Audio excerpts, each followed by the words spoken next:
नमस्कार दोस्तों, exam warriors begins YouTube channel में आपका स्वागत है। आधुनिक भारत के इतिहास का भाग 12 है ये, और इसमें मैं करा रहा हूँ स्वतंत्रता आंदोलन से संबंधित महत्वपूर्ण प्रश्न। 1857 के विद्रोह से लेकर के यहाँ पर कुछ 20 इंपॉर्टेंट जीके क्वेश्चंस लेकर के आए हैं। इसके पहले 2 वीडियोस ऑलरेडी बन चुकी हैं, आप उन्हें भी जाकर के देख सकते हैं।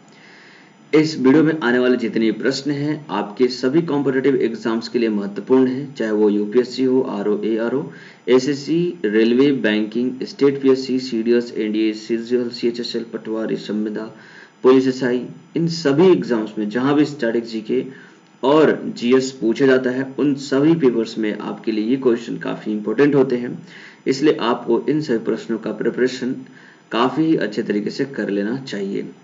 चलिए आपको बता दें कि आप मुझे मेरे Facebook page exam warriors begins पे फॉलो कर सकते हैं। इसके अलावा मुझे आप ट्विटर पे भी ज्वाइन करें, साथ में टेलीग्राम पे इस वीडियो की पीडीएफ और लिंक दोनों ही मिल जाती हैं, तो आप वहां भी ज्वाइन कर सकते हैं। चलिए आज के पहले प्रश्न को करते हैं। क्वेश्चन नंबर फर्स्ट, जिसमें सूची 1 को सूची 2 से सम्मिलित करना है। सूची 1 में दिया गया है ग्वालियर, और ए में दिया है ग्वालियर व कालपी, है ना, ये क्षेत्र है। इलाहाबाद और फैजाबाद ऑप्शन सी है, और डी में जगदीशपुर दिया गया। सूची 2 में बताएगा कि इन जगहों पर कौन था जो नेतृत्व करता था 1857 के जो भी विद्रोह हुआ था उसमें। तो देखिए, कुंवर सिंह थे, लियाकत अली, मौलवी अहमदुल्ला और तत्ता टोपे। तो आपको पता होना चाहिए कि ग्वालियर में जो थे वो तत्ता टोपे थे, जिन्होंने यहाँ पर अब विद्रोह किया था। इलाहाबाद की बात करें तो इलाहाबाद में लियाकत अली थे, फैजाबाद में मौलवी अहमदुल्ला थे, और जगदीशपुर में जो थे वो कुंवर सिंह जी थे। तो इस तरीके से ए का 4th नंबर, बी का दूसरा, सी का तीसरा और डी का चौथा नंबर हो जाएगा। तो ऑप्शन नंबर ए जो है वो करेक्ट आंसर यहाँ पे दिख रहा है। ठीक है, चलिए इस तरीके से ये मैच द फॉलोइंग देने से बेटर ये होता है कि इसमें आपको बहुत सारे क्वेश्चंस एक बार में करने को मिल जाता है। इन प्रश्नों को अलग अलग से भी पूछा जा सकता है, ठीक है, तो लेकिन उसमें ज्यादा क्वेश्चंस, नंबर ऑफ क्वेश्चन बढ़ जाते हैं और टाइम ज्यादा लगता है। ऐसे मैच करना ज्यादा सही लगता है। मेरठ के विद्रोही सैनिकों ने किस तारीख को दिल्ली पहुंचकर दिल्ली पर अधिकार कर लिया और मुगल सम्राट बहादुर शाह द्वितीय को भारत का सम्राट घोषित किया था।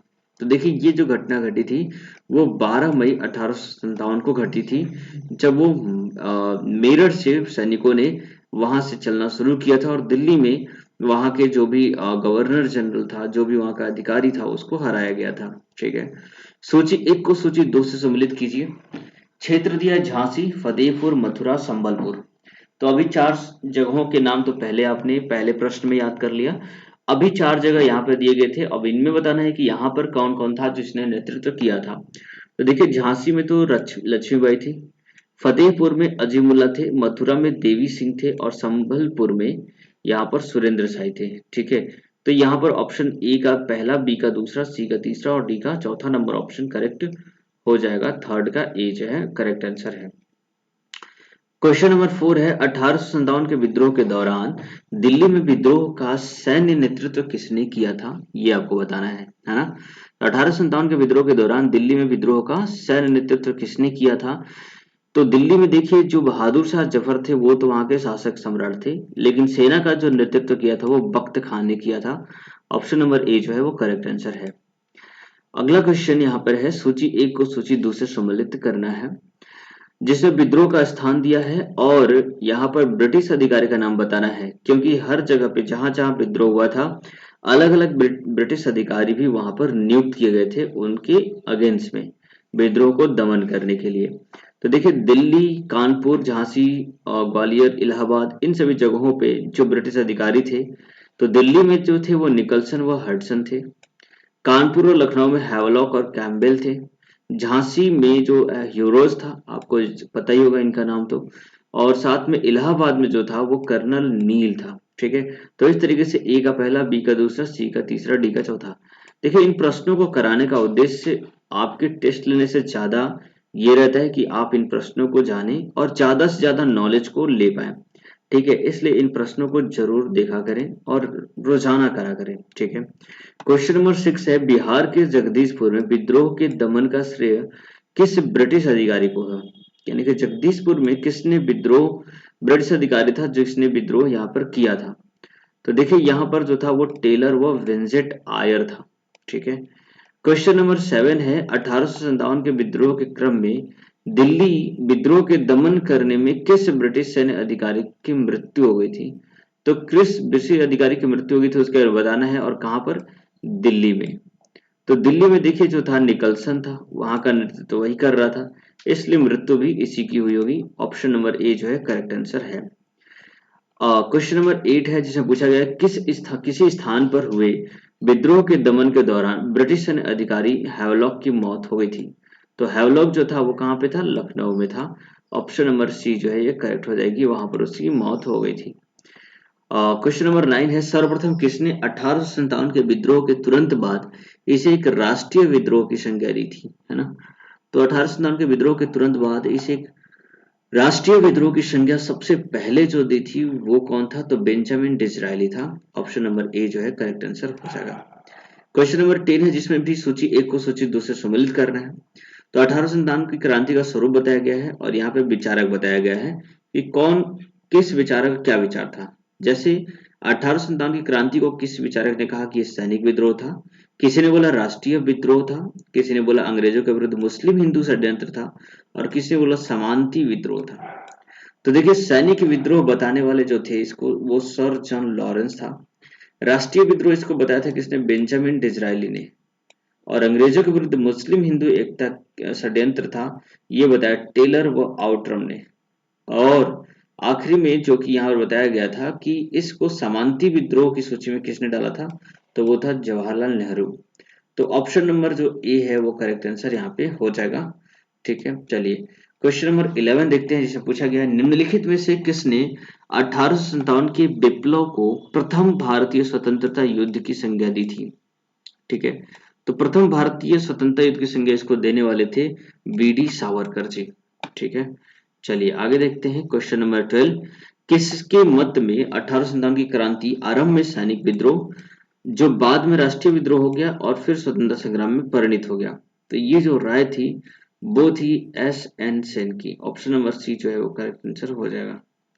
ठीक है, आगे है प्रश्न 1857 के संदर्भ में किसने कहा ब्रिटिश शासन को उखाड़ फेंकने के लिए भारतीय जनता की क्रांति, है ना। तो ऐसी बात बोलने वाले कोई और नहीं बल्कि कार्ल मार्क्स है, जिन्होंने बोला था कि ब्रिटिश जनता को उखाड़ फेंकने के लिए भारत जनता की क्रांति है। ठीक है, ऑप्शन नंबर ए जो है करेक्ट आंसर है। आगे देखते हैं क्वेश्चन नंबर 14 जिसमें सूची एक को सूची दो से सम्मिलित करना है। सूची एक है the first Indian of independence, ये बुक किसने लिखी है उस लेखक का नाम बताना है। दूसरा है the college of the Indian revolt, the first war of independence in 1857। देखिए the first war of independence तो लिखा गया है बीडी सावरकर के द्वारा, यानी सी का तीसरा हो जाएगा। The college of the Indian revolt ये लिखा गया कार्ल मार्क्स के द्वारा। The first war of independence ये किसने लिखा, सर सैयद अहमद खान के द्वारा लिखा गया है। तो इस तरीके से ये सारे प्रश्नों को मैंने कराया। एस एन सेन जो थे उन्होंने कौन सी लिखी हुई है, तो आपको पता होना चाहिए 1857 जो एक किताब है वो एस एन सेन के द्वारा लिखी गई है। इस तरीके से ऑप्शन नंबर ए जो है वो करेक्ट आंसर हो जाएगा। ए का पहला, बी का दूसरा, सी का तीसरा, डी का चौथा नंबर सवाल। आगे प्रश्न है जातीय आधार पर 1857 के विद्रोह के दमन में अंग्रेजों का सहयोग करने वाले कौन थे, है ना। तो अंग्रेजों का सहयोग किसने किया था ये आपको आंसर करना है यहाँ पर। तो यहाँ पर देखिए सिख, गोरखा और पठान इन तीनों के नाम दिए गए थे और आपको पता होना चाहिए कि इन सभी तीनों ने ही यहाँ पर अंग्रेजों की जो है सहायता की थी। ऑप्शन नंबर ए जो है वो करेक्ट आंसर हो जाएगा। आगे प्रश्न है 1857 के विद्रोह के दौरान अनेक भारतीय नरेशों ने ब्रिटिश सरकार की सहायता की थी और यही सबसे भारत की कमजोरी थी कि यहाँ के लोगों ने ही ब्रिटिश गवर्नमेंट की सहायता की। तो उसमें बताना है कि किसने इसकी मदद नहीं की थी, उस महान आत्मा की बात करनी है। तो देखिए मेवाड़ के जो राजा थे उन्होंने ब्रिटिश गवर्नमेंट की हेल्प बिल्कुल भी नहीं की।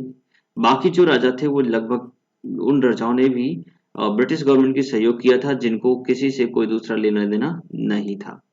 आगे क्वेश्चन नंबर 17 है अंग्रेजी सरकार 1857 की क्रांति का दमन करने में सफल रही थी। अधिकतर नेता विद्रोह के समय ही शहीद हो गए थे। निम्नलिखित में से किस नेता को बाद में फांसी की सजा मिली थी। देखिए 1857 का जो विद्रोह हुआ था उसमें सैनिकों ने काफी बहादुरी से लड़ा और जो भी लोग थे उन सभी को यहाँ पर युद्ध में शामिल होना पड़ा था, इसलिए जो भी लीडर्स थे उनकी ज्यादातर लोगों की जान चली गई थी। उसमें जो तात्या टोपे थे वो गुरिल्ला वॉरफेयर में इन्वॉल्व हो गए थे। जब झांसी की रानी लक्ष्मीबाई की मृत्यु हो गई थी उसके बाद से, तो गुरिल्ला वॉर में ही ये विश्वास रखते थे और बाद में इनको इनके मित्र ने इनको धोखा दे दिया, इसकी वजह से पकड़े गए और बाद में इन्हें फांसी की सजा दे दी गई थी। ठीक है, ऑप्शन नंबर डी जो है वो करेक्ट आंसर हो जाएगा। क्वेश्चन नंबर 18 है, किसे 1857 के विद्रोह की सबसे कमजोर कड़ी के रूप में देखा जाता है? तो वो होते हैं बहादुर शाह। बहादुर शाह ने ही यहाँ पर सबसे कमजोर कड़ी माने जाते हैं, क्योंकि वो बूढ़े हो चुके थे, नेतृत्व की क्षमता नहीं थी और ना ही उनका कोई केंद्रीय संगठन था, जिसकी वजह से हार के एक कारण में से ये भी बने रहते हैं। क्वेश्चन नंबर 19 है, 1857 के विद्रोह की असफलता के बाद मुगल बादशाह बहादुर शाह द्वितीय को कहां व किसने गिरफ्तार किया, है ना? तो देखिए, मुगल जो सम्राट थे बहादुर शाह जफर बहादुर शाह द्वितीय, ये असफलता के बाद हुमायूं की कब्र के पास चले गए थे और वहीं से इनको लेफ्टिनेंट हडसन ने कैप्चर किया था। ठीक है, आज का प्रश्न 20 नंबर क्वेश्चन है, जिसमें पूछा गया कि 1857 के विद्रोह की असफलता के बाद बहादुर शाह द्वितीय को कहाँ निर्वासित कर दिया गया था? तो देखिए, बहादुर शाह जो द्वितीय थे वो 1857 के बाद रंगून उन्हें भेज दिया गया था। ठीक है, तो ऑप्शन नंबर ए जो है वो करेक्ट आंसर हो जाएगा। तो देखिए दोस्तों, इस तरीके से मैंने आपको 20 प्रश्न करा दिए। Thanks for watching till the end of this video, और उम्मीद करता हूँ कि आप इस वीडियो को जरूर लाइक करेंगे और अपने फ्रेंड के साथ शेयर करेंगे। साथ में अगर आपने चैनल को सब्सक्राइब नहीं किया है तो आप इसे अभी के अभी सब्सक्राइब कर दीजिए, क्योंकि इस तरह की तमाम वीडियोस मैं लेकर के आता हूँ जिसमें काफी ही इम्पोर्टेंट एमसीक्यूज पूछे जाते हैं और वो सभी एमसीक्यूज आपके आने वाले सभी पेपर्स में इम्पोर्टेंट है। आपको इन सभी प्रश्नों को एक तरीके से करना चाहिए और जरूरत हो तो आप इनकी पीडीएफ भी हमारे टेलीग्राम चैनल से ले सकते हैं। तो चलिए, आज के लिए बस इतना ही रखते हैं। आपका दिन शुभ रहे। जय हिंद, जय भारत।